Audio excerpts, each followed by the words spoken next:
Hi guys, good evening. It's G-Economics here once again. It is the 2nd of November, so just back from half term. I trust you've all had an outstanding half term break and ready to roll again this half term.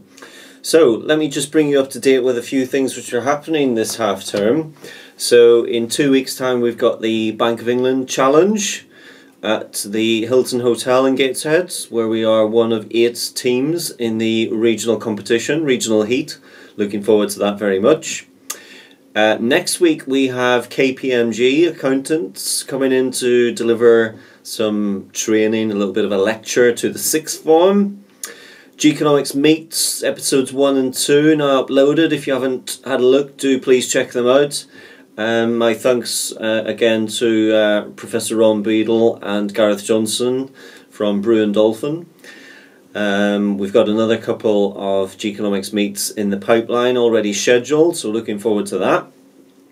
The IFS Student Investor Challenge is of course ongoing, and you should be busying yourselves with your trades on that. And just a little plug obviously for the Economic Society, which meets at lunchtimes, Tuesday lunchtimes, every Tuesday lunchtime, and obviously really everyone from year 10 through to year 13, very, very welcome. So I'm just bringing you, a day late obviously, I'm bringing you the business pages of the Sunday Times. So from this particular edition, this is the 1st of November 2015.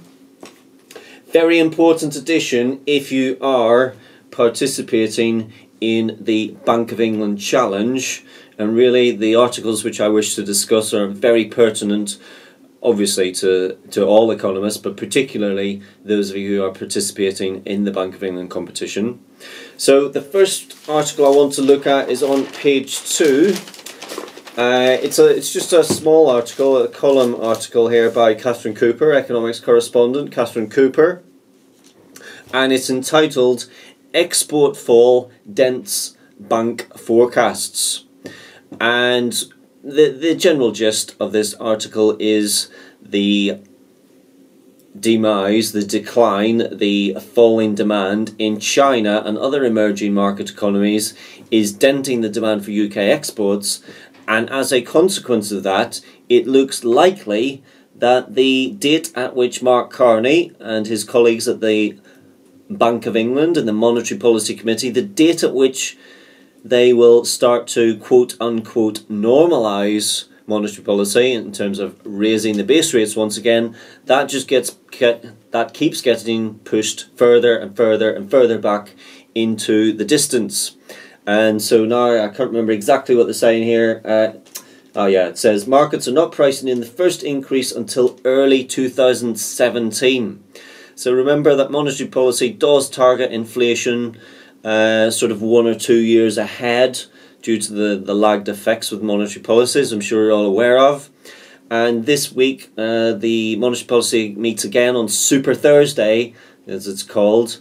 And of course, you can predict, I'm sure, that the base rate will be kept once again at 0.5%. That, ladies and gentlemen, will be the 80th consecutive month of 0.5% base rates. And we've got a few factors driving that. Obviously, we've got very low inflation, I believe deflation, if we check the back of the Sunday Times at the moment, opposite minus 0.1%, I think. Consumer Price Index, minus 0.1%. And what's driving that minus 0.1%? 3 main things. Number one, the appreciation of sterling. And as the Federal Reserve in America considers introducing further quantitative easing into the American economy, that will obviously dampen the demand for US dollars, and therefore one could foresee a situation in which UK sterling will start to rise even further. Falling oil prices continues to put a little bit of a downer on CPI inflation, and as we've already mentioned, the falling demand from emerging market economies. So of course this is all welcome news in terms of what happens to the value of your real income. Obviously as prices are falling, the value of your real income is rising, but at some point we really need to see a normalisation of these base rates again in terms of movement upwards. And if you read Erwin Stelzer's article a couple of pages on, where Janet Yellen is talking about potentially starting to increase the rates in America, starting to normalise the rates in America. But of course, time will tell whether or not that actually happens. So that's on page 2, Catherine Cooper's article. The second article is not a David Smith article, ladies and gentlemen. It's in the same place as David Smith's article normally is, but it's by Michael Saunders. Michael Saunders providing us a little insight into the economic outlook. And the title of this article is "Wait Till Banks Charge for Keeping Your Cash." Michael Saunders is saying that it's hard to foresee a rate rise, certainly before the end of 2016, and anticipating actually there may even be a cause to reduce base rates even further. Now, of course, base rates are at 0.5%. They could go negative, in which case they would actually be charging us to keep our cash. Now, this is actually happening in other European economies. So it's happening in... where is it happening? I think, yes, our near neighbours actually, Sweden, Denmark and Switzerland, all face very similar scenarios to ourselves here in the UK. And it's simply Michael Saunders here looking at inflation rates, looking at base rates, looking at the fact that we've got the lowest inflation rate really since the 1930s. And a nice little section in this article, ladies and gentlemen, I'd like you to pay attention to. We talk about how expectations impact on inflation, because expectations, if you think inflation is going to be 5%, obviously, especially if you're in the private sector, you'll push your employer and you'll say, hey, prices are going up by 5%, I want a 5% wage rise. Well, when people expect inflation rates to be very low, then that keeps a little bit of a lid on wage expectations as well, and therefore you don't get that wage price spiral, as I'm sure many of you have heard of before.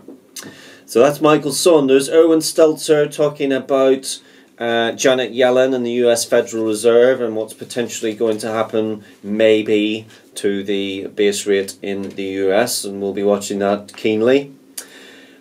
In year 10, I'm looking here at an article. It's called "The Feeding Frenzy," and it's about some of the big pharmaceuticals companies, particularly in America, feeding on UK pharmaceutical companies, namely AstraZeneca and GlaxoSmithKline, and talking about how these companies, the American companies, are simply growing by way of takeovers and mergers. So that's something obviously we've been looking at in year 10 with regard to the acquisition of monopoly power and market share and so on. So that's quite an interesting article for you to have a little look at.